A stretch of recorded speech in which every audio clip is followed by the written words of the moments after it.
देखी बाबूजी, एक बेटा के हीरा देता नी, एक बेटा के ठंडा। ऐसे कर तो नहीं चली, काहे की ई जमाना कलयुग का बा बाबूजी। बंदूक बेटा, बंदूक हटा के बात कर, ऐसे आदमी मर जाना।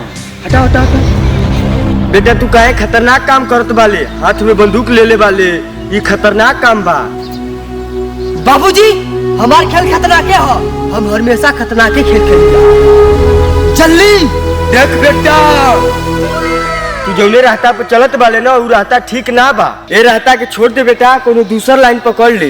पहले ही बताई बाबूजी, 10 बीघा जमीन आप अपने बड़का बेटा के नाम कर देनी। हम नहीं रही आपका खून, हमके नहीं चाहिए इच्छा।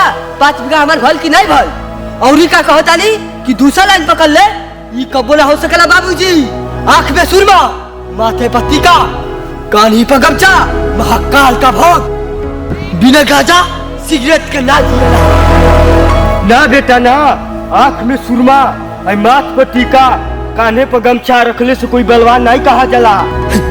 कहा रे सला, तोरे शरीर में सियार के खाए भर मासे नुआ, आई बात करत वाली लंबा लंबा। बाबूजी मांस पर मत जाई, ये हथिया ना लोहा तोड़ेला। आप कहीं तो काइका ने उंगलिया ले आपका गर्दनवा तोड़ दे।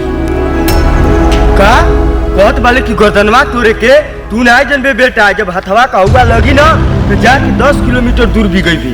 बाबूजी आपके बेटा पर महाकाल का साया हो, अब बवंदर भूकंप कुछ ना बुखार सकी हमार। एक दिन में ना तत जानी के गोली मारेला, तत जानी के। तोरे खून में तो बड़ा उबाल बारे, हमारे बड़का बेटा से लड़ के दिखाओ, हम जान जाए कि महाकाल का चेला वाले। बाबूजी वो माई का दूध पियले हो, हम माई का दूध पियले ही, और वो तार खून हो, हम तार खून है। बुलाई ठीक बा, बुलाओ दानी। बेटा बाबूलाल, बेटा बाबूलाल, बेटा बाबूलाल। अरे तुम्हारे बाबूजी का बात आओ था। ठीक है बाबूजी, आ बतानी।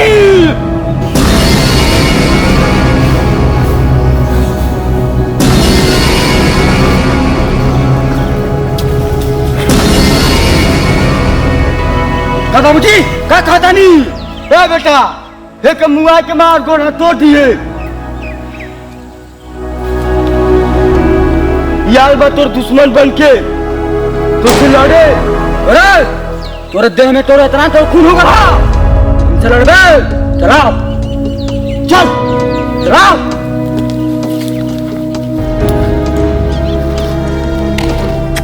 अब हमार रानी तू अंदर चल जा। बाबूजी कल आज लड़ाई हुई बाबूजी। चल लाल बाबू चला।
छोड़ दे बाबूजी, छोड़ बाबूजी।